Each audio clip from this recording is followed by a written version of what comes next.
A Very Old Man with Enormous Wings by Gabriel Garcia Marquez. Colombian natives gave him the nickname Gabo, but Marquez was born in March 6, 1927, in Colombia. Most of his works take place here because of this. However, later in his life, he does travel a lot, and he was a very well-traveled man. He was raised Roman Catholic but was not religious as an adult. He went on to put a lot of the church's teachings and customs into question in his works. His works often question religious systems, such as this story where he makes you put into question not only the existence of angels, but their looks and their motives as well.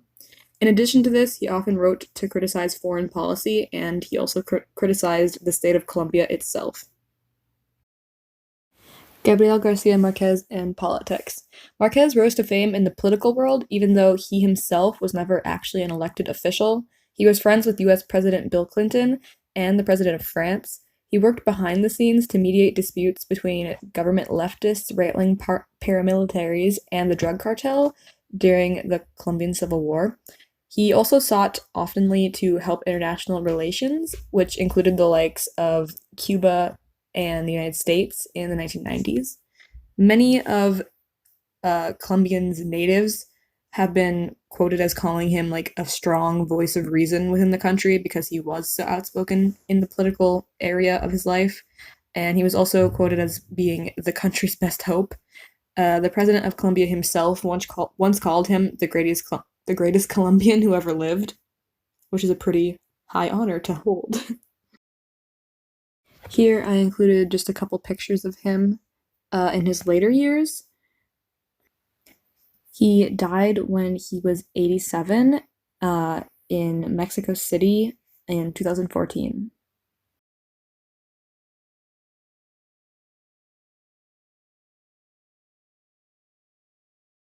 Colombian influence. This is just how growing up in Colombia as a child like influenced his writing and him as a person. In the 1950s, Colombia was a 90% Catholic country, and 85% of that attended mass. So it was a very largely religious country and atmosphere. The church had a lot of control over society, like schools, hospitals, governments, jails. The church had a lot to do with that in Colombia. The Colombian conflict was also a major part of his childhood. It's an ongoing war that is still happening in Colombia 5 decades later. Magical realism. Marquez was called the master of magical realism, a literary genre that mixes real-life fiction and fantasy. It portrays a realistic view of the modern world while adding in magical elements. Magical elements are often presented as normal, while the standard perceptions of reality are put into question in the writing. Alternative accepted realities were often used to argue different political regimes.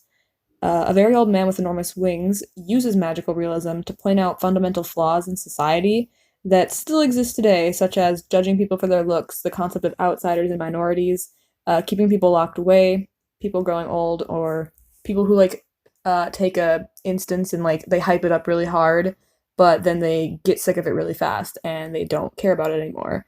And also, of course, questioning religion is a really big overarching theme in all of Marquez's work, or a lot of it anyways. Marquez stated once that magical realism came from human suffering. A lot of this influence probably came from the household he was raised in. He was mostly raised by his grandparents. His grandfather was strict and hard man, but his grandmother told him ghost stories and fairy tales and was more lenient with him.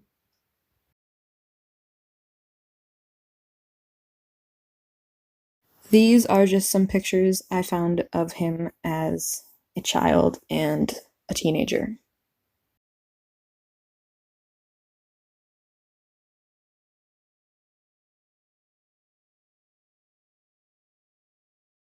Accomplishments. He worked as a journalist until two of his stories gained immediate public attention, and he left journalism right away to devote himself to writing. There is a quote from him that says that as much as he enjoyed writing, he never believed that he could do it full time. He had an enormous influence over writers in Central and South America. Magical realism really got popular because of him, and it has since became like a staple of the literary style of Latin culture, including authors like Argentina's Jorge Luis Borges, Chile's Isabel Allende, and Peru's Mario Vargas Losa. I apologize if I butchered those names. In 1982, he actually received the Nobel Prize for Literature. And this next picture here is just him also receiving that award.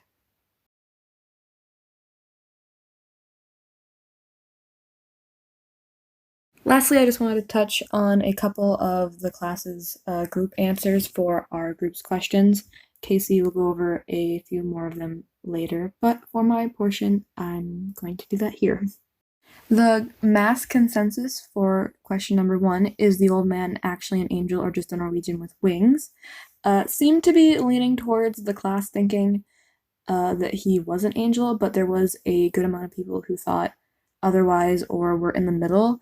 And I think personally that Marquez and how he writes, he wanted it to be ambiguous because he wants the writer to have to think about those things and he wants them to question the purpose of the angel and the purpose of whether or not it's there and causing these good things or whether the good things that are happening, like the baby's fever breaking, is just a coincidence. Things like that help question religion, which is something he does a lot in his work. Question number 2, why do you think people prefer the Spider-Woman over the Angel Man? I think the answers were pretty straightforward for that one, but they were a few of them. So it was basically because the Spider-Woman had a more interesting backstory and she was more willing to talk and interact with the people, whereas the old man was senile, he didn't like to speak, and he seemed to be afraid of other people at times. The Spider-Woman you could easily see and you could hear her story, which made her more intriguing to people. And lastly, I want to talk about question number 4. How does the setting affect the atmosphere of the story? Because question 3 and 5 are up to interpretation. So for this one, I really like what Joe in our class wrote for this answer. And to quote him, he wrote, I think in the beginning of the story, it's gloomy and dark, and that illuminates the old man's dilemma with his own injuries and how he gets trapped. When the sunny days finally came, the old man was able to fly away. So overall, I think the atmosphere went from a depressing one in the gloom to an inspiring and happy one at the end in the sun. And I think that does capture it really well. The atmosphere with the weather and the way the family treats the man and the man healing at the end and realizing that he doesn't need these people and that he can leave. It really speaks to the overall tone of this short story, and it was something that Marquez did really well in his work. And that has been my section of Gabriel Garcia Marquez. I hope you found this interesting, and have a lovely day.